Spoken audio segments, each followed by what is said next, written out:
ব্যক্তি আত্মশুদ্ধি অর্জন করেছে, এই ব্যক্তির জন্য ঈদের খুশি। যে রমজান মাসে সিনেমা দেখেছে, সিনেমা শুটিং করেছে, পর্নোগ্রাফি দেখেছে, সুদ খেয়েছে, শিরিক করেছে, বেদাত করেছে, হারাম খেয়েছে, এর জন্য ঈদের খুশি। মানুষকে ঠকিয়েছে, ব্যবসায় মাল কম দিয়েছে, পণ্য মজুত করেছে, ইচ্ছা করে দ্রব্যের দাম বাড়িয়েছে, সরকারকে বিব্রত করেছে, জনগণকে দুর্ভিক্ষের দিকে ঠেলে দিয়েছে, এদের জন্য ঈদের খুশি? কখনো না। ঈদের খুশি তাদের জন্য যারা আত্মশুদ্ধি অর্জন করতে পেরেছে। ফজরের নামাজ হয়ে গেছে, আপনি কোরআন তেলাওয়াত করেন, একবার পড়তে সময় লাগবে আধা ঘন্টা, 40 মিনিট, কারো 1 ঘন্টা। এরপর সূর্য উঠে যাবে, উঠে গেলে পরে আপনি 2 রাকাত ইশরাকের নামাজ পড়বেন, নামাজটা পড়ে বাসায় যাবেন। আল্লাহর নবী বলছেন সাল্লাল্লাহু আলাইহি ওয়াসাল্লাম, আপনার আমল নামায় একটা কবুল হজ, একটা কবুল ওমরার নেকি লেখা হবে ইনশাআল্লাহ। এবার রেস্ট করেন, বাসায় গিয়ে রেস্ট করেন। যখন ঘুমাবেন তখন ঘুমের সুন্নাহগুলো আদায় করেন। সূরা ফালাক নাস ইখলাস পড়েন, ফু দেন, দিয়ে গা মাসাহ করেন, আয়াতুল কুরসি পড়ে ঘুমান, ঘুমের দোয়া পড়ে ঘুমান, ঘুমটাও নেকি হবে ইনশাআল্লাহ। এরপর হয়তো আপনি কাজে যাবেন, চাকরিতে যাবেন, বা ব্যবসায় যাবেন, বা আপনি শিক্ষাক্ষেত্রে যাবেন, ইত্যাদি ইত্যাদি। আপনি বেশি বেশি জিকির করবেন। কি করবেন? সুবহানাল্লাহ পড়বেন, আলহামদুলিল্লাহ পড়বেন, আল্লাহু আকবার পড়বেন, লা ইলাহা ইল্লাল্লাহ পড়বেন, লা হাওলা ওয়ালা কুওয়াতা ইল্লা বিল্লাহ পড়বেন, পড়বেন হাসবি আল্লাহ ওয়া নি'মাল ওয়াকিল, সুবহানাল্লাহি ওয়া বিহামদিহি, সুবহানাল্লাহিল আযীম, সুবহানাল্লাহিল আযীম ওয়া বিহামদিহি, পড়বেন আস্তাগফিরুল্লাহ ওয়া আতুবু ইলাইহি, আস্তাগফিরুল্লাহ ওয়া আতুবু ইলাইহি, পড়বেন লা ইলাহা ইল্লাল্লাহ ওয়াহদাহু লা শারীকা লাহু লাহুল মুলকু ওয়া লাহুল হামদু ওয়া হুয়া আলা কুল্লি শাইইন কাদির। পারা যাবে না ইনশাআল্লাহ? বেশি বেশি পড়বেন। আরেকটা কাজ করবেন, প্রতিটা কাজ নবী সাল্লাল্লাহু আলাইহি ওয়াসাল্লামের সুন্নাহ মাফিক করার চেষ্টা করবেন। সুন্নাহ মাফিক, খাচ্ছেন তার সুন্নাহ মাফিক, টয়লেট করছেন তার সুন্নাহ মাফিক, ঘুমাচ্ছেন তার সুন্নাহ মাফিক। সুন্নাহর বইগুলো আছে না বাজারে, কিনে নেবেন, কিনে নিয়ে দেখবেন প্রতিটা কাজ কিভাবে করলে সুন্নাহ হবে। এই কাজগুলো করতে গিয়ে আপনাকে গভর্নমেন্ট বাধা দিবে, বিশ্বের পরাশক্তিরা বাধা দিবে, আপনাকে কি কেউ পিটাবে এগুলো করলে, জেল খাটাবে? এগুলো আমাদের ব্যক্তি স্বার্থের ব্যাপার, ইচ্ছা করলেই করা যায়। এই ইচ্ছাটা আল্লাহ পাক আমাদের অন্তরে জাগ্রত করুন, আমিন। একটা কাজে কথা বলবো, নর্মালি আমরা ফরজগুলোতে বেশি ফোকাস করি, ফরজ ওয়াজিবে। রমজান মাসে সুন্নত মুস্তাহাবেও ফোকাস করতে হবে। রমাদানে একটা নফল আপনাকে ফরজের নেকি দিয়ে দিবে ইনশাআল্লাহ, রমাদান একটা সুন্নাহ আপনাকে ফরজের নেকি দিবে ইনশাআল্লাহ। তো রমজান মাসে শুধু ফরজ নয়, একটু সুন্নাহ সালাতগুলো, নফল সালাতগুলো একটু বেশি বেশি পড়ার চেষ্টা করি, আল্লাহ পাক তৌফিক দান। স্পেশালি একটা কাজ করার চেষ্টা করতে পারি, ওযু যখন ভেঙে যায়, টয়লেট করলেন, ওযু ভেঙে গেল, সাথে সাথে হালকা করে ওযু করে ফেলার চেষ্টা করেন, সবসময় পবিত্র থাকার চেষ্টা করেন। বেলাল আল হাবাশী নাম শুনেছেন? রাদিয়াল্লাহু আনহু। নবী সাল্লাল্লাহু আলাইহি ওয়াসাল্লাম বলছেন, আমি যখনই জান্নাতে গিয়েছি বেলাল তোমার পায়ের শব্দ শুনেছি। সুবহানাল্লাহ। যেই বেলালকে উত্তপ্ত মরুভূমিতে শুইয়ে নির্যাতন করা হচ্ছে, সেই বেলাল বলছেন আহাদুন আহাদ, সেই বেলাল রাদিয়াল্লাহু আনহুর নামে শানে সূরা নাজিল হচ্ছে কুল হুয়াল্লাহু আহাদ।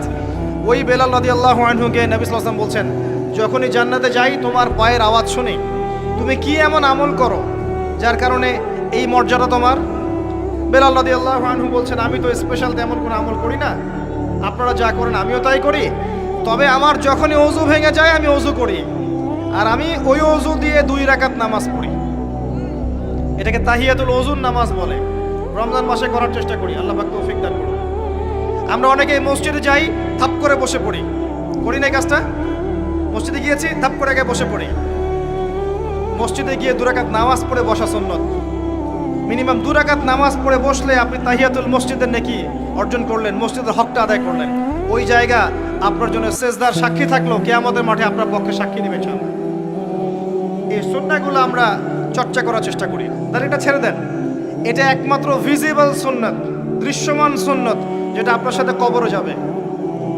যখন কাফন দেয়া হবে তখন দেখা যাবে না আমার সাথে আর কোন কোন সুন্নাহ আছে, এই একটা সুন্নতই দেখা যাবে আমার সাথে কবরে যাচ্ছে।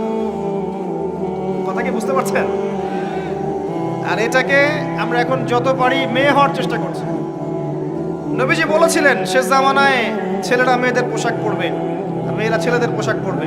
দেখবেন মেয়েরা এখন ফর্মাল পোশাক পরছে, জিন্সের গেঞ্জি পরে ঘুরছে, আর ছেলেরা ক্লিন শেভ, ছেলেরা মেয়েদের মতো গাল বানাচ্ছে। আর কোন সাইনের জন্য অপেক্ষা করছে? নবীজি বলেছিলেন উঁচু উঁচু বিল্ডিং নির্মাণের প্রতিযোগিতা করা হবে।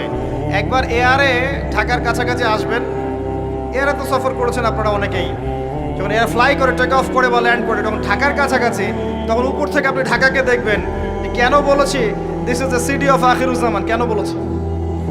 নবীজি বলেছেন কিয়ামতের দুইটা মেজর সাইন, দুইটার মধ্যে একটা হচ্ছে আনতারাল হুফাতাল উরাতাল আলাতা রিয়াশাইয়া তাতাওয়ালুনা ফিল বুনিয়ান।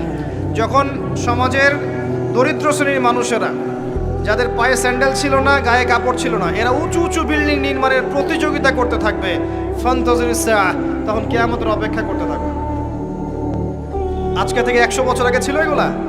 200 বছর আগে ছিল? সুবহানাল্লাহ। আর কোন সাইনের জন্য অপেক্ষা করছেন? তিনি বলেছেন শেষ জামানায় women will dressed but still they will be naked. মহিলারা কাপড় পরবে, তারপরেও তারা নগ্ন থাকবে। আপনি ঢাকার শপিং মলে যান, আপনি দেখেন। আর কোন সাইনের জন্য অপেক্ষা করছেন? শুধু ঢাকা কেন, গ্রামগঞ্জে ছড়িয়ে পড়েছে এগুলো, এখন গ্রামেও ছড়িয়ে পড়েছে। গ্রামে আরো বেশি দেখা গেছে মাশাআল্লাহ। গ্রামে গিয়ে আমরা হতভাগ, সুবহানাল্লাহ। গ্রামের মেয়েগুলা, গ্রামের মেয়ে ঢাকা শহরের মেয়েকে পার করে ফেলেছে। বাদ দেন, ওইদিকে না যাই, ডিফারেন্ট টপিক। আমরা রমাদান মাসের সুন্নাহগুলো আমল করার চেষ্টা করি। তাহিয়াতুল মসজিদ আমল করার চেষ্টা করেন, তাহিয়াতুল ওযু আমল করার চেষ্টা করেন, বেশি বেশি জিকির করেন।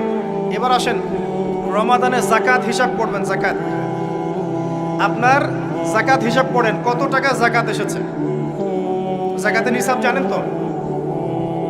হ্যাঁ, 7.5 ভরি স্বর্ণ, রৌপ্য কত? 52.5 তো।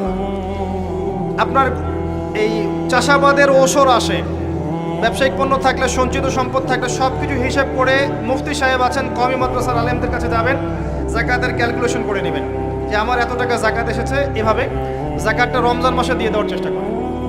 যাকাত যদি আমরা না দেই, একটা শাস্তি শুনে রাখেন, আল্লাহ পাক এই সম্পদগুলোকে একত্রিত করে গলাবেন, গলিয়ে কপালে, গালে আর এই যে পিঠে লেপটে দিবেন, বলেন নাউজুবিল্লাহ।